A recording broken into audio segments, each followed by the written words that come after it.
One of the ways to fight the fear in the world is to connect. Connect not only to the people around us and the ones we love, I mean that's very important, but to connect to everything.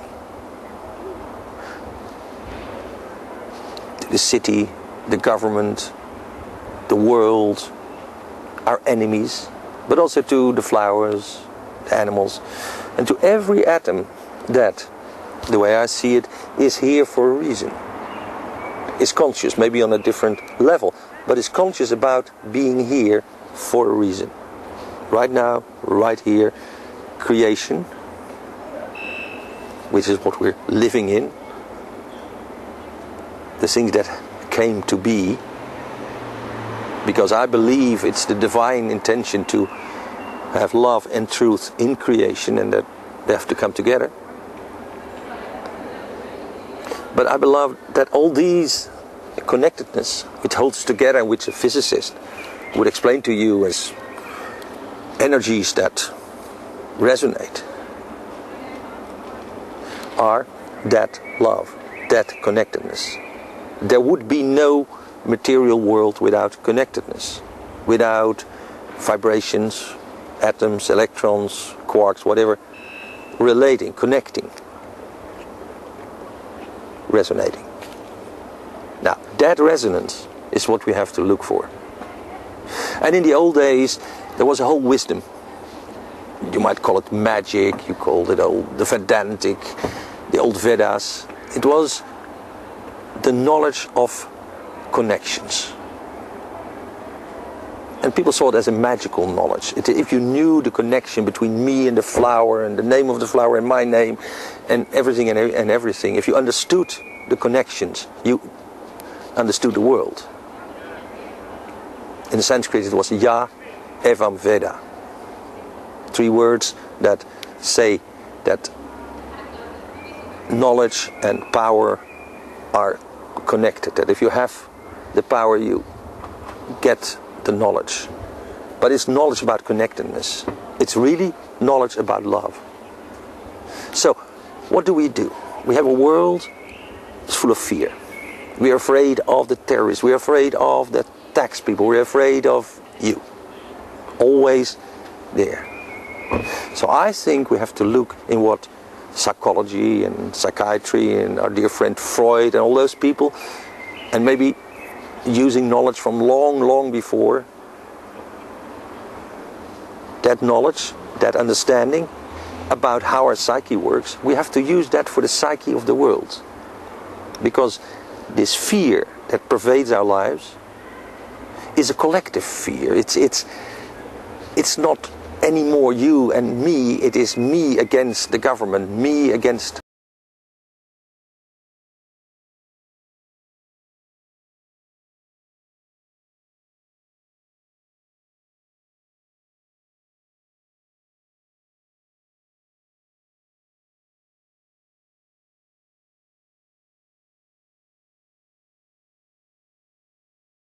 energetics and whatever names they have for all these methodologies to reunite yourself, to get the energy in yourself soft, flexible, loving again.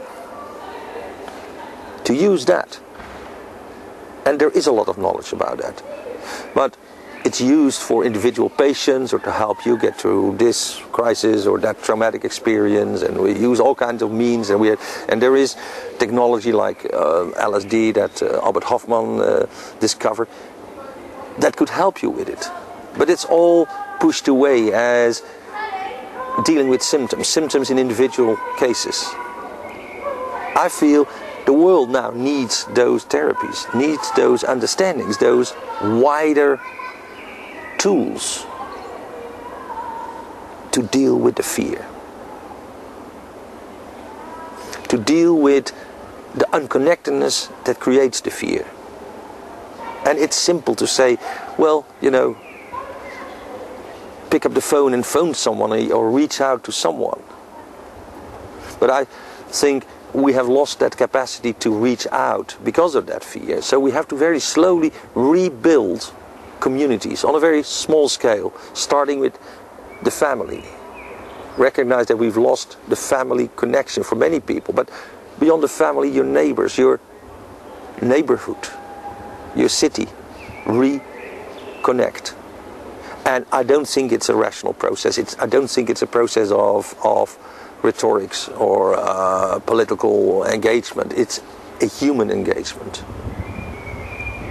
And for me, the way to do that is to look at myself and see how the problems I have when I face fear of rejection, when I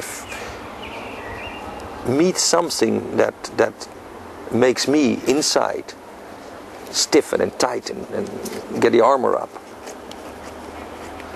The methodologies that I have learned, and they're not very effective all the time, but that they use to release that again and to make it soft, should be used in the world. So we have to start from the real bottom, from our connection to the animistic world, to our connection.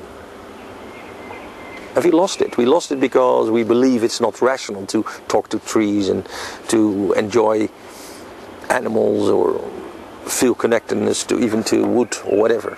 And yet, that's what we lost. We lost connectedness. We've lost connectedness in the family. We've lost connectedness with nature, and we've replaced it by mobile phones. We connect by artificial means and not with people. Our security, do you realize a mobile phone for most people is a security tool? You think you are connected because you can phone the police or your friend or whatever, but it's not really giving you that connectedness. We have tools forever, which are human tools and probably animal tools, to connect with the mind. When you think about a person, when you use that vibration that our brain, our mind, our soul is, and that is connected to everything, suddenly we can connect. We can think about someone and it does reach them. We replace that. We replace that by phone calls, Twittering, Facebooks. Terrible. I would even call them fascist means of replacing our inferiority complex with the superiority of the technology. The iPod is your superior helper. That's real fascism. That is allowing that which is vulnerable and small and lovingly in you and very essential, very easily wounded. That part, to replace that with a machine that looks better and does better and all those things. Let's try to go back to understanding why we use it. I'm not saying don't use a mobile phone. I'm just saying understand what it does to you next to connecting you and make the phone calls and get the cab and all those practical things.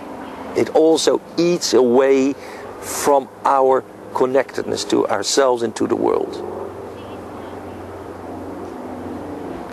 Media, those media like iPhones and iPods and all those beautiful things, are extensions of our senses, but they're artificial, and I believe they take away from what we are.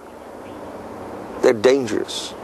I think children should not be allowed to use all that up to a certain age, and that the telephone and the computer and the internet, apart from having beautiful potential, also has this threat, and we know it. The internet has become Big Brother for most of us. A digital shadow that has all the information from our past. We cannot get away from it. So slowly we're becoming afraid of the internet. I've noticed that there is stuff on the internet that I don't want there to be there. That if I want a visa or this and that, everybody, a new job, people look for it.